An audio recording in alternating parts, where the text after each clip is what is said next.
Six people, six guys all voted to go Saturday night. If you weren't one of those people that voted, where's Lev? He's coaching his little league. Unbelievable.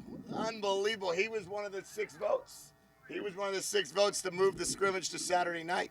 So we'll go Saturday night under the lights, 7 o'clock.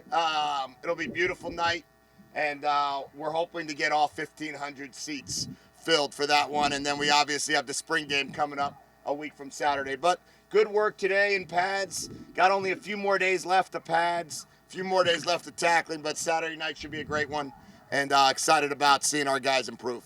How have the centers done so far in practice? Centers have done okay. They're improving. The offensive line is getting better every time we go in and watch the film. You could see that they're working better together. Center's really the director. So the center's making those calls. The center's deciding, where to slide the protection, where, how to block a certain run with a certain front, and they're learning. Obviously, it's a bigger jump for a JT Hand than it is necessarily for a Josh McCauley, right, because of just experience. But they're doing well. So how much do you work with them during team offense? Well, Coach Carroll does a great job with those guys. Coach Carroll spends a lot of his time with the centers, with the communication, making sure we're all on the same page. And then obviously BC and I are talking constantly on how we want to block a certain player, how we want to protect a certain pass protection, and then that center takes it from there. What about under center snap exchanges? We do that every day. We need to improve upon that, but it's getting better. It's a huge difference from the first day. A huge difference. You watch those quarterbacks the first day, and they are having their hands completely underneath the center, really, and just hoping to get the ball. And then as we continue to get more confident, we slide back further, and start living on the raggedy edge a little bit, which is good. So. Where do you stand on 4th and 1? Under center, shotgun? I think it's all based on what we're calling, when we're calling it, what the defenses we're going against. There's the old argument, why do you want to go back 5 yards to go forward 1? I think there's a lot to that, right? I mean, you can't run your quarterback, in any zone read play if you're under center, so you can either sneak it or hand it or throw it. If you're in gun, you can do it all. So there's variations, and there's definitely pros and cons to both. I think it really depends on what we're calling when and who we're going against. It's important to have both options. I think you have to, well, I don't want to say you have to. It's not my place to say that to anyone. But I think for us, we need to, in what we do and how we run our offense, we will have both options. And I think we have an opportunity to quarterback sneak it, zone read it, hand the ball off from under center, hand the ball off from gun, and obviously throw it both ways. Do you see the offense catching up? They talked about for 2000. Yeah, I think the offense, you could see the last few days, certainly moving the ball better, making more big plays, catching more touchdown passes. Obviously, there's some plays that would be sacks or whatnot. I can't tell sometimes, but I think that there's definitely some more explosiveness out here. We're running the football better. We ran the ball much better Saturday night. So yeah, I think it's catching up. And the progression, you like the progression of where you're going? Yeah, I wish we could start spring all over again and give me 10 more practices to do this. But, right now, yeah, I think our progression's good.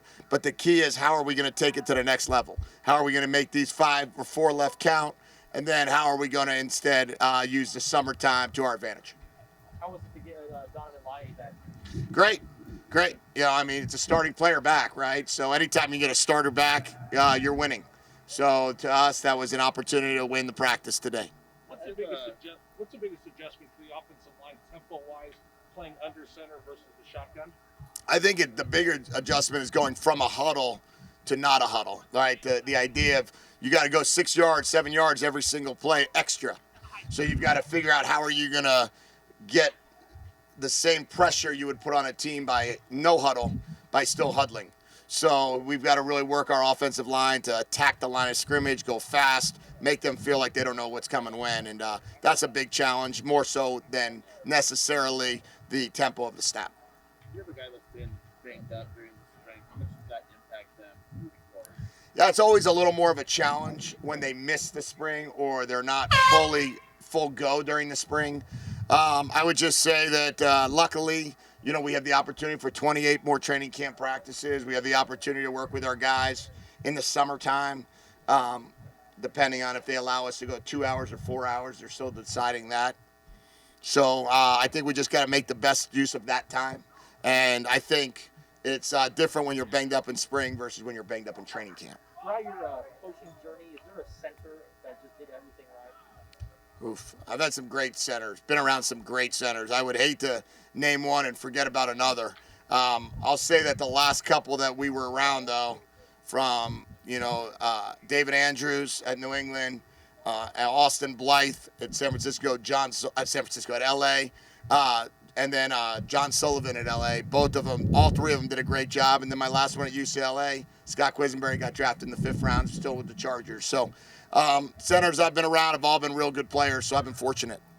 How important is it to have fans in the stands now that you move scrimmage, on Saturday, the evening, so you get kind of a game day atmosphere? Yeah, I mean, you guys have been around me long enough that I want to have as many humans around me at all times as possible. So if we can get 1,500 Saturday, 5,000 the next Saturday, and then 57,000 for every game, that'd be fantastic. That'd be a great start. But we got to buy those season tickets to do that. All right, one more question for Phil. So if I could ask a dumb question. No such thing. What's up with your 5 o'clock shadow and just busy working on something? Yeah, I don't know. I mean, it's just kind of happening right now. But I'll get rid of it, I guess, if I need to. But no real, not really anything going with it. No. Does the wife like it? The wife likes it. Maybe that's when she's in town. There you go. All right, thanks, guys. Have a great one.